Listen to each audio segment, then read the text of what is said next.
Hello everyone. Let us start with the first chapter of geometry, that is similarity. So इस chapter में जो पहला concept है वो है ratio of areas of two triangles. तो ये concept पे जाने से पहले हम revise करेंगे area of triangle का formula. Area of triangle का formula, तो area of triangle is equals to half into base into height. where जहाँ पर base can be denoted by small b and h is denoted by small h. तो area of triangle का formula क्या हुआ, half into B into. अब हमारे पास एक triangle है, ट्रायंगल पी क्यू आर, तो हम ये वाला फॉर्मूला इस ट्रायंगल पे अप्लाई करेंगे। सो एरिया, अब इसको शॉर्ट में कैसे लिखते हैं, एरिया का ए ब्रैकेट ट्रायंगल, कौन सा ट्रायंगल है, पी क्यू आर, तो area of triangle P Q R, so formula will be half into base into height. So half into, अभी बेस क्या है और हाइट क्या है, तो इस ट्रायंगल के लिए जो ट्रायंगल की लोअर साइड होती है दैट इज द बेस, और इस बेस के ऊपर जो परपेंडिकुलर ड्रॉ क्या होता है दैट इज द हाइट। तो यहाँ पे बेस क्या है क्यू आर और यहाँ पे हाइट क्या है पी एन, तो H is P N. Substitute in the formula, तो हाफ बी की जगह पे सब्सटीट्यूट करोगे क्यू आर, तो यहाँ पे आया क्यू आर, एच की जगह सब्सटीट्यूट करोगे पी एन, तो सब्सटीट्यूट करोगे पी एन। क्लियर है। अब हम जाएंगे अपने मेन कॉन्सेप्ट पे, वो है ratio of areas of two triangles, जिसके लिए हमने दो ट्राइंगल लिए यहाँ पे, triangle A B C and triangle X Y Z. तो इन दो ट्राइंगल के लिए पहले हम एरिया ऑफ ट्राइंगल का फॉर्मूला सेपरेटली अप्लाई करेंगे। तो ये ए बी सी के लिए area of triangle A B C का फॉर्मूला क्या होगा, फॉर्मूला क्या है, half into base into height. तो यहाँ पे क्योंकि हमारे पास दो ट्राइंगल है तो दोनों के बेस और हाइट को डिफ्रेंशिएट करने के लिए हमने ए बी सी ट्राइंगल के बेस को नेमिंग किया B1 और इस हाइट को बोला H1, and X Y Z triangle के बेस को नेमिंग दी हमने B2 और हाइट को नेमिंग दी हमने H2।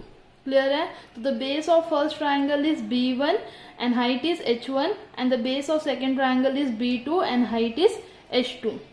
तो area of triangle A B C का फॉर्मूला क्या हुआ, half into B1 into H1, and X Y Z के लिए क्या होगा, area of triangle X Y Z is equals to half into B2 into H2। Clear है। अब हम दोनों के एरिया का रेशियो लेंगे, तो area of triangle A B C upon area of triangle X Y Z. तो area of triangle A B C का फॉर्मूला क्या था, half into B1 into H1। Area of triangle X Y Z का formula क्या था, half into B2 into H2। तो half into B2 into H2। तो यहाँ पे रेशियो लेते वक्त आपको एक चीज कॉमन दिख रही होगी, दैट इज ऊपर भी हाफ है और नीचे भी हाफ है। तो जब डिवाइड में दो नंबर सेम होते तो वो क्या होता है, cancel. So half and half will be get cancel. तो हमारे पास जो दो ट्राइंगल थे उनके एरियाज का ratio, that is area of triangle A B C and area of triangle X Y Z का रेशियो किस में आया, बेस एंड हाइट दोनों में आया, B1 into H1 B2 into H2। Clear. अब हम देखेंगे उनके केसेस। अभी पहला केस क्या है कि if two triangles have equal height, it means कि जो दो ट्राइंगल हमारे पास है उन दोनों की हाइट सेम है। तो अगर हाइट सेम है तो हमें दोनों के लिए अलग सिंबल लेने की जरूरत नहीं है। हम अगर हमने इसको H बोला तो इसकी भी हाइट को हम H ही बोलेंगे। क्यों, क्योंकि हमने बोला है equal height. So height same है बट बेसिस अलग है, तो basis will be denoted as B1 and B2 क्योंकि बेस अलग है। तो ऐसे दो ट्राइंगल्स का रेशियो अगर हम लेंगे तो area of triangle A B C divide by area of triangle X Y Z. अब वापस से वही फॉर्मूला अप्लाई करो। एरिया ऑफ ट्राइंगल का फॉर्मूला क्या है, हाफ इंटू बेस, इसका बेस क्या है B1, हाइट क्या है H। X Y Z, triangle X Y Z का बेस क्या है B2, तो हाफ इंटू B2 इंटू इसकी भी हाइट क्या है h, तो हाइट h। यहाँ पे हाफ एंड हाफ सेम है तो it will be get cancelled. यहाँ पे h और h सेम है तो यहाँ पे हाइट भी हो जाएगा कैंसिल। तो बचा क्या B1 upon B2। So area of triangle ABC upon area of triangle XYZ का रेशियो, एरियाज का रेशियो हमें मिला बेसिस में। कब? जब उनके हाइट्स सेम रहेगी। देख रहे हैं केस 2। केस 2 में क्या केस है कि if two triangles have equal basis. First case में हमने हाइट्स को इक्वल लिया था और बेसिस को अलग लिया था। सेकेंड केस में हमने बेस को इक्वल लिया है तो ऑब्वियसली हाइट्स क्या होगी डिफरेंट। तो हाइट्स अलग है तो हमने हाइट को डिनोट किया h1 और सेकेंड ट्राइंगल की डिनोट किया h2 से। बेसिस सेम है तो इसके बेस को अगर b बोला तो इसका भी बेस डिनोट होगा स्मॉल b से।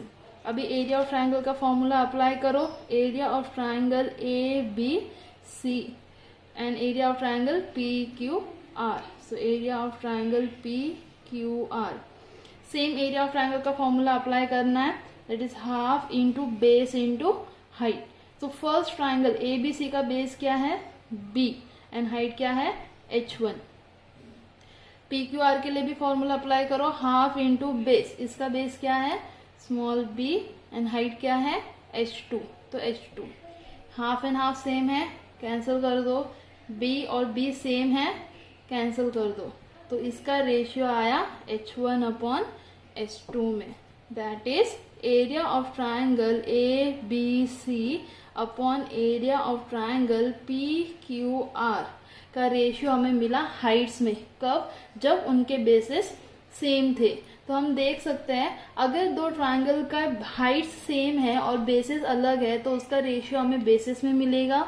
एंड अगर दो ट्राइंगल्स के बेसिस सेम है एंड हाइट्स अलग है तो हमें उसका रेशियो हाइट्स में मिले, उनके एरियाज का रेशियो हाइट्स में मिलेगा। क्लियर है? सो इस वीडियो में हमने देखा ratio of areas of two triangles का कॉन्सेप्ट। नेक्स्ट वीडियो में हम देखेंगे इस कॉन्सेप्ट के रिलेटेड सम्स। Thank you.